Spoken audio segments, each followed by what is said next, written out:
A baby is staring at you right now, not blinking, not looking away, just locked onto your face with an intensity that makes grown adults feel slightly judged. Most people laugh it off, maybe wave back, maybe make a weird noise hoping something happens. But developmental neuroscientists have spent the last 2 decades trying to understand exactly what is happening inside that tiny skull during those long, unblinking stares. And what they found doesn't just change how you see babies, it changes how you understand consciousness itself. Let's start with the obvious theory. Babies stare because their vision is bad, and faces are just the most interesting looking thing nearby. Sounds reasonable. Newborns do have limited visual range, about 8 to 12 inches, roughly the distance from your arms to your face when you're holding them. But here's the problem with that theory.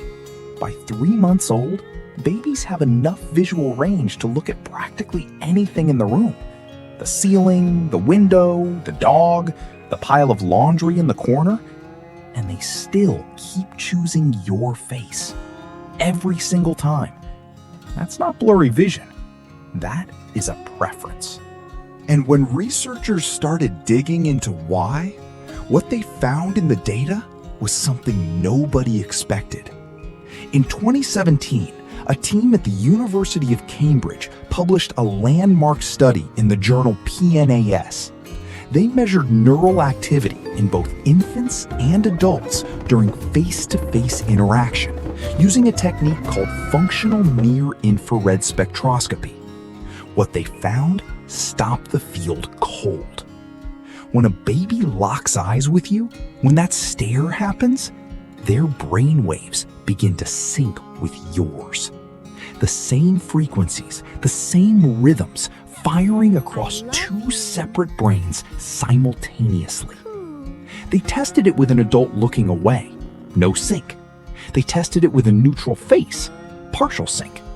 But mutual gaze, eye contact, produced the strongest neural coupling the researchers had ever recorded between 2 individuals of different ages. But the caregiver's face, by 3 months, has already been logged through thousands of hours of processing. Every expression, every micro movement, every shift in tone. When they look at you, their person, they're not confused. They're reading you.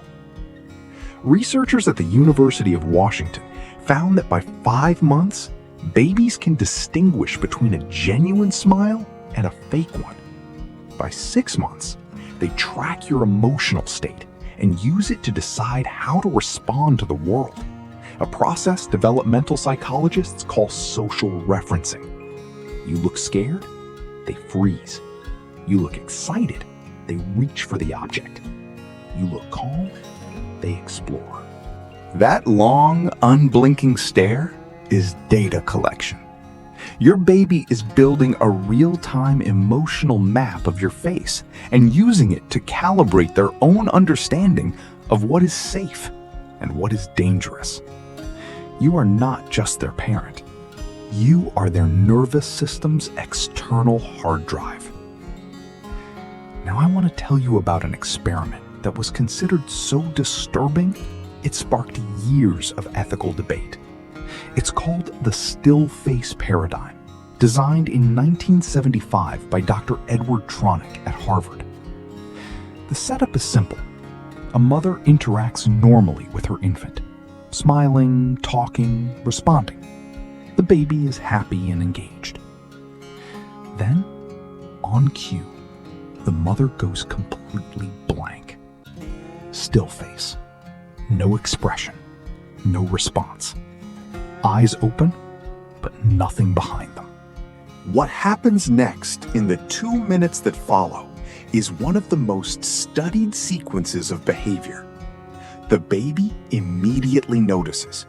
They try to re-engage her.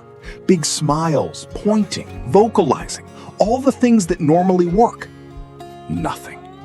They try harder, bigger gestures, more urgent sounds. Still nothing. Within 90 seconds, most infants begin to show physiological stress responses. Cortisol spikes, heart rate rises. Some begin to cry. Others go flat themselves, withdrawing into a kind of emotional shutdown that mirrors the mother's blankness.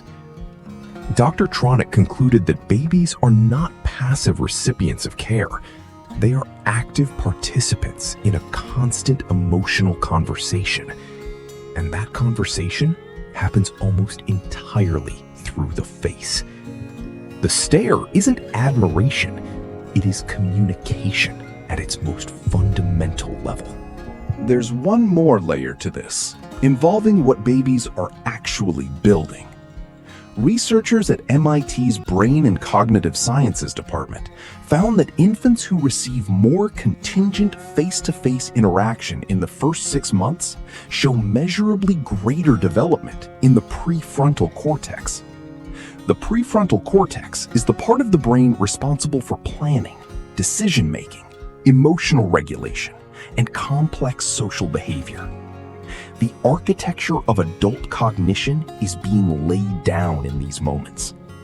Every time you hold their gaze, mirror their expression, or respond to what you see in their eyes, you are not just bonding, you are doing construction work.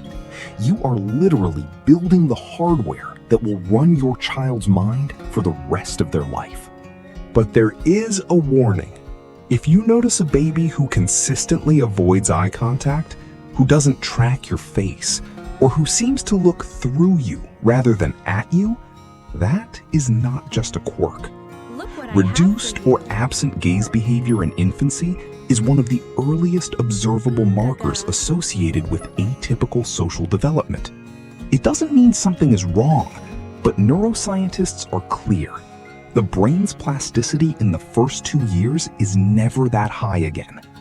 Early identification changes outcomes. Trust your instinct.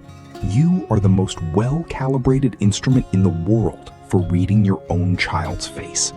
So the next time a baby locks eyes with you across the room and just stares, remember what's actually happening. Their brain is reaching out for yours. They are using your face to learn how to be a person, how to feel, and how to exist in a world full of other humans. 15,000 years of evolution didn't give babies big, irresistible eyes by accident.